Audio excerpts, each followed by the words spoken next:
to Alyssa Jean's Star Trek reviews.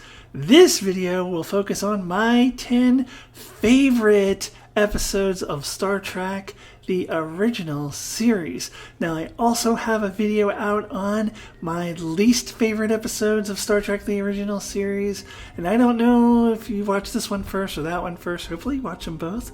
But I'm pretty much going to have to say the same things in the intro of this video that I said in the intro of that video, which is that I had previously done on my old channel a best and worst list of the original series, and I've reframed that to favorite and least favorite, with this video of course focusing on my favorite. And the reason why I reframed it is just to really emphasize that this is my personal preference, nothing more, nothing less. I'm not basing this off of popular opinion or anything like that, which you will be able to tell because of the fact that Trouble with Tribbles is not on this list.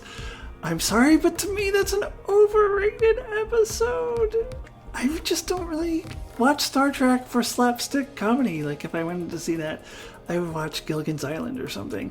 But that's my opinion. Please feel free to share your opinion, what you like, what are your favorite episodes, in the comments below. And I also have to repeat what I said in the intro of that other video insofar that things have changed since I rebranded it. In particular, in this video, there is an episode which I previously had listed as one of the best, but it's not really one of my favorites, so I am still going to talk about it as an honorable mention, and that is where we will start. But really quickly, to reiterate again what I said in my other video, I'm not going to do plot summaries for each of these episodes as I go through them, so I just assume you've seen them all 100 times anyway. So now, without any further ado, let us start with the honorable mention.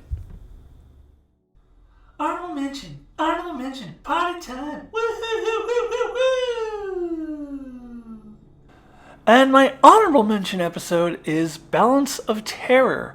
So when I did my top 10 best original series episodes in my previous channel, this came in all the way up at number 6. Because objectively, it is a very high quality episode. It's a very important episode for the series, being the debut of the Romulans. It has a lot of intrigue with this very interesting chess match between Captain Kirk and the Romulan commander, played by Mark Leonard here. And it also shows the perspective of the Romulans, something the original series did not do a lot, showing the perspective of the Enterprise's enemies. So that was all very good. But the way I look at this episode, honestly, is like when I look at a movie that was nominated for Best Picture, and I'll look at it and say, you know, objectively it has really good acting, really good directing, very high quality production, very good stuff, deserves to be nominated for Best Picture. But it bored the living crap out of me, and I don't really like it that much. I can't think of any specific examples that come to mind, but that has happened before with movies, and that's how I feel about this episode. Like, I'm kind of bored with it, honestly, when I watch it. I can't honestly say it's one of my favorite. When I think about what my 10 favorite are, this isn't it. But I have to recognize it as one of the better episodes of the original series, so I did still want to mention it. And then I can get into my actual favorite episodes, the ones that I really enjoyed, that I will watch several times because I get genuine enjoyment from them. So let's go ahead and start with number 10. Number 10! And at number 10, Season 3's Day of the Dove. So I was actually torn between this one and the Tholian Web as my token Season 3 episode, because Season 3 is pretty bad, and if you've watched my least favorite video, you'll see that the vast majority of those episodes are from Season 3. But I wanted to give it some love, and it's kind of a tie between this one and Tholian Web. Honestly, I chose to go with this one because of my childhood memories of it, particularly the scene at the end where Kang slaps Captain Kirk on the back and goes, "Ha ha ha ha ha!" I always love that scene. And I I just really genuinely enjoyed this episode when I did my rewatch, because it is the return of the Klingons as something that remotely resembles the Klingons that we would get to know and love in The Next Generation and all the shows that came after that. Because in season 1, they were sort of similar to the Klingons we would get to know and love, but season 2, they were absolutely ridiculous. The Klingons jumped the shark, and in this episode they kind of returned to form a little bit. Also, Kang is a great character. He would later return in Deep Space Nine. And this has a very pro-peace message. Not as good as another Klingon episode that I will get to later in this countdown. However, it was quite enjoyable and comes in at number 10 on my favorite list. Number 9, number 9, number 9. At number 9, A Journey to Babel, the return of Mark Leonard to the original series, not as a Romulan commander this time, but as Spock's father, Sarek, a role which he would of course reprise several more times. This episode to me was always a nice balance of a serious story about Spock getting to rediscover his family and a lot of fun and silliness, and some of that is intended and some of it is not. Like, I always crack up laughing every time they jump to the scene where Captain Kirk is suddenly fighting the Andorian, like in mid-fight. Like, it's the poorest editing job you've ever seen, but it's hilarious. But there's also a lot of genuine fun stuff in this episode as well, particularly with Dr. McCoy, and then of course the Andorians and Tellurites debut in this episode, and who couldn't possibly love that? So overall, a very nice balance of the serious and the silly, and I really quite enjoyed this episode. 8 ball and corner pocket, baby. Number 8. And at number 8, Shore Leave. So this is a pretty significant change from my top 10 best list from my previous channel, because I don't know that you could objectively say that this is one of the best episodes necessarily. Like, I wouldn't say that it has a high production value or anything like that. It features, among other things, a big fluffy white rabbit out of Alice in Wonderland, and an over-the-top Irish guy running around going, "Oh, Captain Kirk, come have some Lucky Charms." I mean, it's just so ridiculous, but I love it. I love this episode so much. I always have, and I always will. And you know what? I have always really enjoyed the plot of this episode, where the crew goes down to this planet where their thoughts come to life, and they have to be very guarded about what they think. Toward the end of this episode, they would try to do this again in the Next Generation episode, where no one has gone before, and honestly, they do it better here. Also, there was no need for a stupid sequel in the animated series. I just kind of pretend like that doesn't really exist. The original Shore Leave is, and always will be, the best of this kind of story. And you know what? Whether or not it's one of the highest quality episodes, it is one of my favorites. In fact, number 8 on my favorite list. Number 7. At number 7, The Changeling, the best of the episodes in which Captain Kirk makes a robot explode or otherwise malfunction by outsmarting it and making it go, "Error, error, does not compute, does not compute." Captain Kirk's really good at that. I think there's at least 2 other episodes where he does that. But this is the best of those. And that scene where he tells Nobad what is up at the end is one of my favorite scenes in the show, and has been since I was a little kid. And even Spock is impressed by Kirk's logic. He's like, "Wow, Captain, that was surprisingly logical of you." And I think why this scene is so satisfying to me is that all throughout this episode, you're kind of sitting on pins and needles because the potential danger level is really high. Like, it's a really intense episode because this robot nomad has the ability to wipe out the entire ship in an instant, and the only reason it does not is because it is under the false impression that Captain Kirk is its creator. So it goes around calling him the creator and wants to protect Kirk. And you just feel like at any second now, Nomad could find out the truth and they'll all be dead. So the way that Kirk defeats him in the end is very satisfying. And that's what makes this my 7th favorite episode of the original series. Number 6. At number 6, by any other name, an underrated episode in my opinion. In this episode, as I am watching it, I am trying to figure out how in the heck Captain Kirk and the crew are going to get out of this seemingly impossible situation where these aliens are taking them to a faraway galaxy and they're super powerful, and no matter what plans Kirk and Spock come up with, and Spock comes up with a pretty logical plan, and they keep trying all of these different things, and no matter what they do, they just keep failing. So as I was doing my rewatch recently, I was like, oh, so I guess they're just going to go off to this other galaxy with these aliens, and they're just never going to be in the movies. The movies aren't going to happen.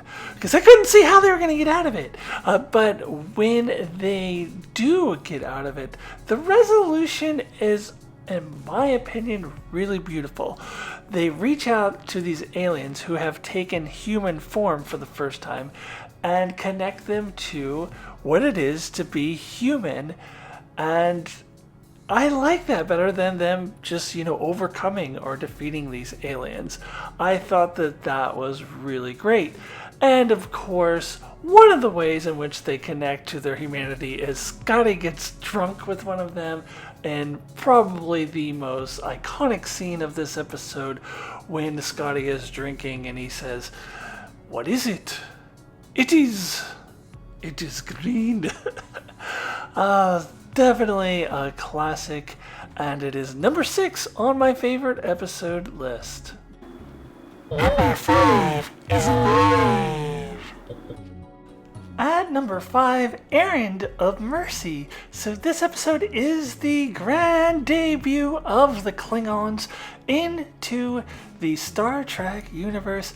It's the episode I sort of alluded to earlier where the Klingons, somewhat behave like the Klingons we would get to know and love in The Next Generation in Deep Space Nine and moving forward. And this episode is also the debut of Kor, who would come back into Deep Space Nine and become friends with Worf. And of course, this episode isn't just notable for being the debut of the Klingons.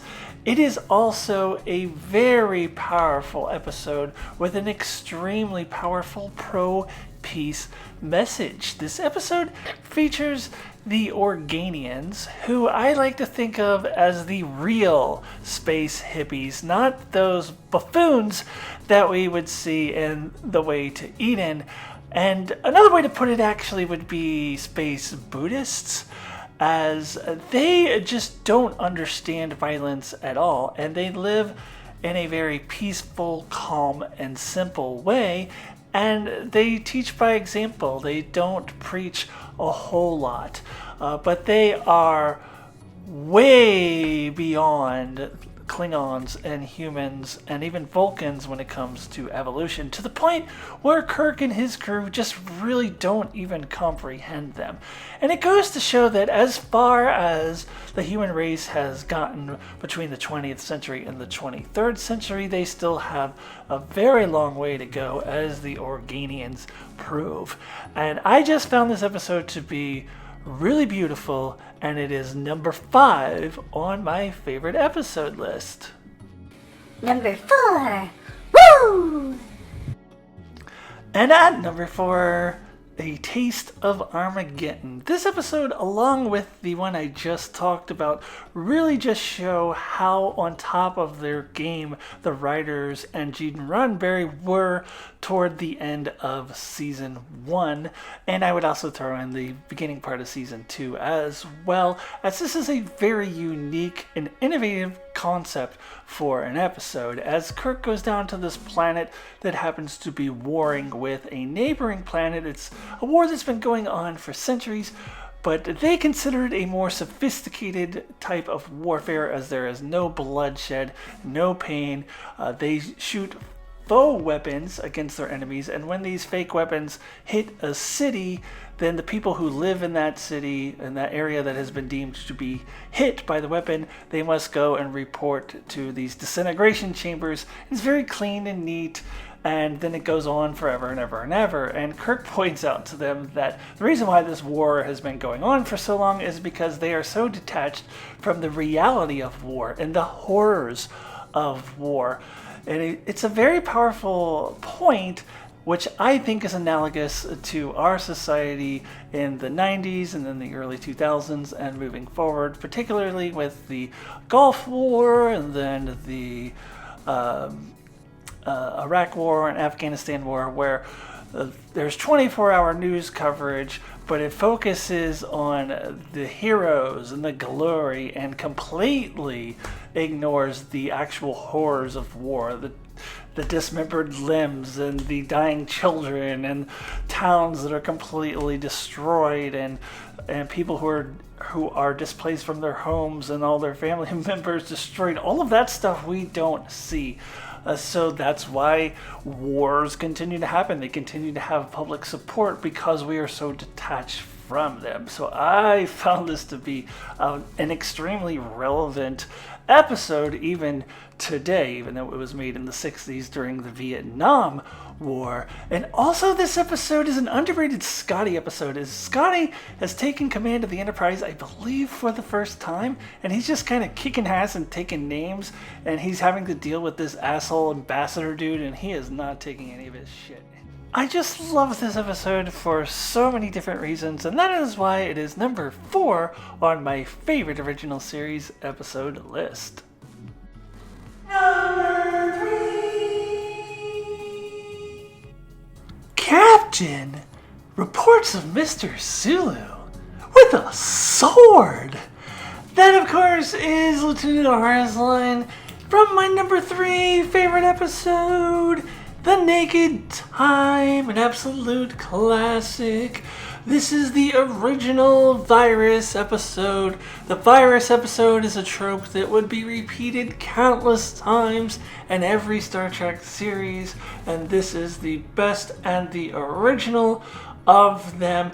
The stakes are really high, the ending is really intense, and it's a very fun episode. You have Sulu running around with a sword, you have Uhura reacting to it, you have Kirk being very cheesy, you have Spock showing emotion, and of course, Lieutenant I Will Take You Home Again, Kathleen Riley. Just so much fun stuff in this episode.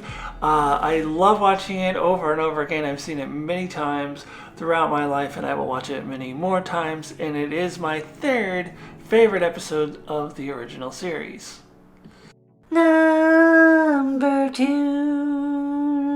Number 2. Number 2. And number 2, my 2nd all-time favorite episode of the original series is Mirror, Mirror. So this episode immediately captured my imagination when I was a young kid watching it for the very first time. I was blown away by this concept of the mirror universe. I didn't quite understand it at first. I had to ask my mom about it because I think the first time I watched it, I turned it on halfway through. So I missed Kirk's convenient explanation of something parallel. But as I would grow to understand it and as I would grow older, I would grow to absolutely love this concept. And the scene in the beginning when they first step off of the transporter pod and you see Spock with the goatee and he's torturing poor Mr. Kyle, and you hear the music dun dun dun dun dun dun dun, and they do the Nazi-esque salute.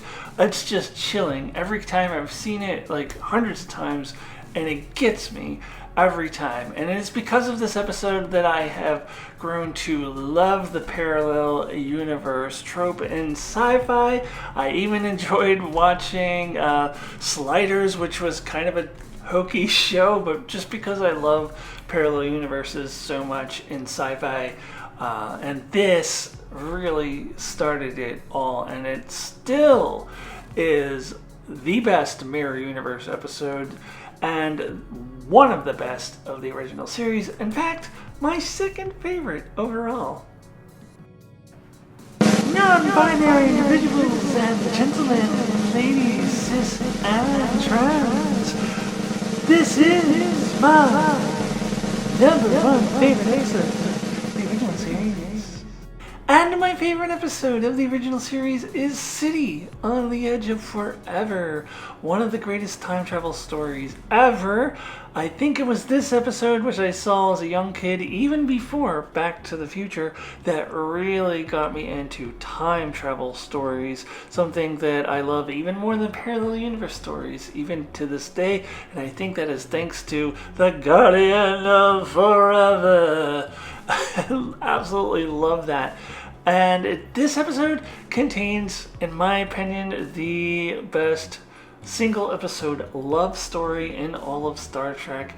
That's something that the original series would screw up a lot, especially in season 3. They kept trying to do these single episode romances that were absolutely horrible, but this one was the best, and I think it has everything to do with the chemistry between William Shatner and Joan Collins. Joan Collins is amazing. I don't even know how they got her to do this episode. She's so good.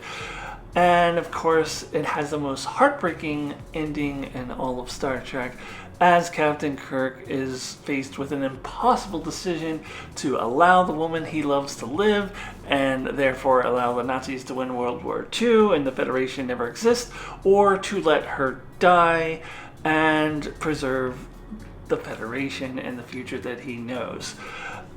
It was really, really heartbreaking to see him stop Dr. McCoy from saving her, and it gets a little tear in my eye every single time. Extremely emotional, and it does have everything to do with the chemistry between the two actors that really sells this heartbreak.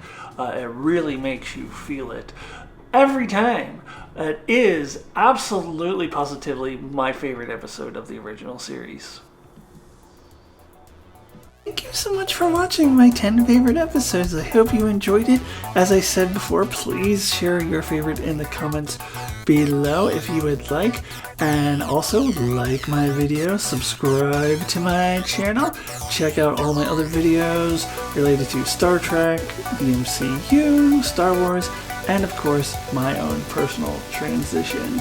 So check out all of that, and I will see you soon. Bye!